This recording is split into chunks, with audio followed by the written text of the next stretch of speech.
Perekonomian masyarakat. Simbol lembaga itu ada Bank Indonesia BI. Lembaga berupa huruf BI itu berbentuk lingkaran.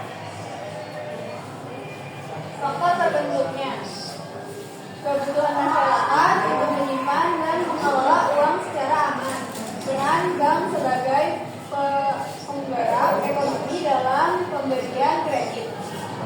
Regulasi pemerintah untuk mengelola keuangan negara. Lanjut, ada lembaga formal dan non formal. Yang pertama ada lembaga formal. Lembaga formal adalah lembaga yang secara umum dan diatur oleh peraturan resmi pemerintah. Contohnya seperti Bank Indonesia, Bank BCA, Bank Mandiri. Yang kedua ada lembaga non formal. Lembaga non formal adalah lembaga yang beroperasi tanpa pengawasan resmi dari pemerintah dan biasanya tidak diatur oleh regulasi formal. Meskipun demikian, lembaga ini seringkali memenuhi kebutuhan masyarakat, terutama di daerah yang kurang terjangkau oleh lembaga formal. Contohnya seperti katanya koperasi simpan pinjam kecil tanpa regulasi. Oke, selanjutnya itu ada fungsi atau tujuannya. Yang pertama itu menghimpun dana, mengumpulkan dana dari masyarakat dalam bentuk simpanan, tabungan, giro, deposito. Yang kedua, menyalurkan dana, itu memberikan kredit atau pinjaman kepada individu, UMKM dan perusahaan untuk mendorong kegiatan konsumsi, investasi dan produksi.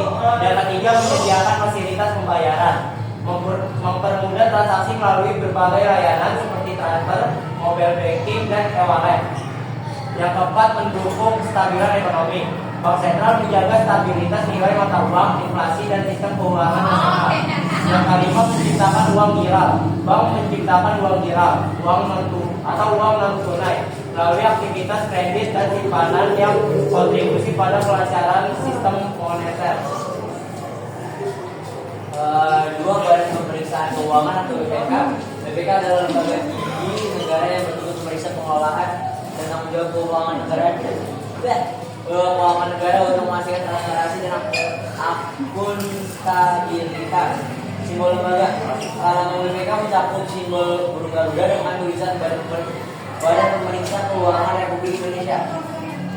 Selanjutnya ada faktor terbentuknya. Yang pertama ada pentingnya untuk stabilitas dalam penggunaan anggaran negara. Yang kedua, kebutuhan pengawasan terkait keuangan negara oleh lembaga independen.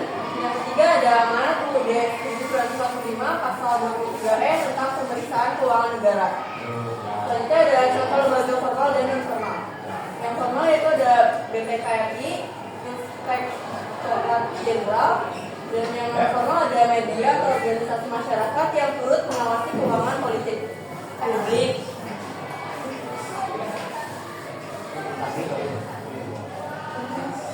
Fungsi dan tujuan. Yang pertama, memastikan kepatuhan, menjamin pengelolaan keuangan negara sesuai aturan, hukum dan perundang-undangan. Yang kedua, ada pelaporan, menyampaikan hasil audit ke DPR, DPD dan Presiden untuk mendukung pengambilan keputusan.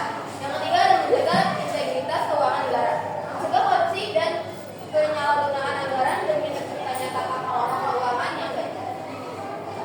Yang ketiga ada koperasi. Koperasi adalah organisasi ekonomi yang dimiliki dan dikelola secara bersama oleh anggota dengan prinsip gotong royong untuk meningkatkan kesejahteraan anggotanya.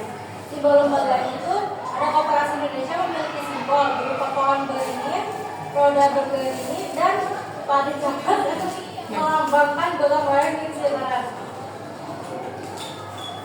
Faktor terbentuknya. 1. Kebutuhan kerjasama ekonomi. Adanya keinginan masyarakat untuk bekerjasama memenuhi kebutuhan hidup secara efisien. 2. Kemandirian ekonomi lokal. Dorongan untuk menciptakan sistem ekonomi berbasis komunitas yang mandiri.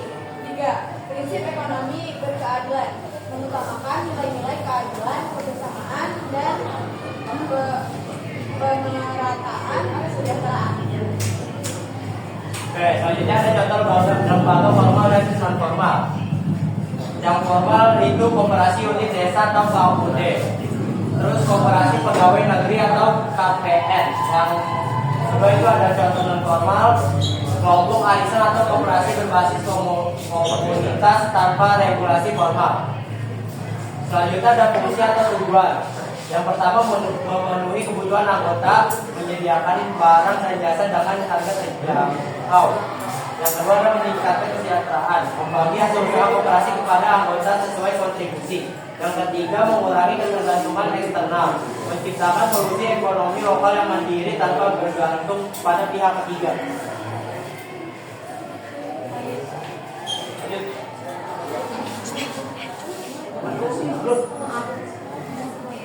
Kesimpulannya, Bank BPK dan Koperasi adalah lembaga ekonomi yang mendukung perekonomian melalui peran masing-masing.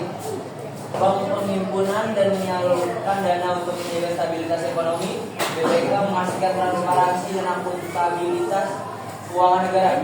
Sementara Koperasi meningkatkan kesejahteraan melalui anggota melalui gotong royong dan keadilan. Dari kelompok kami kurang lebihnya mohon maaf. Assalamualaikum Waalaikumsalam.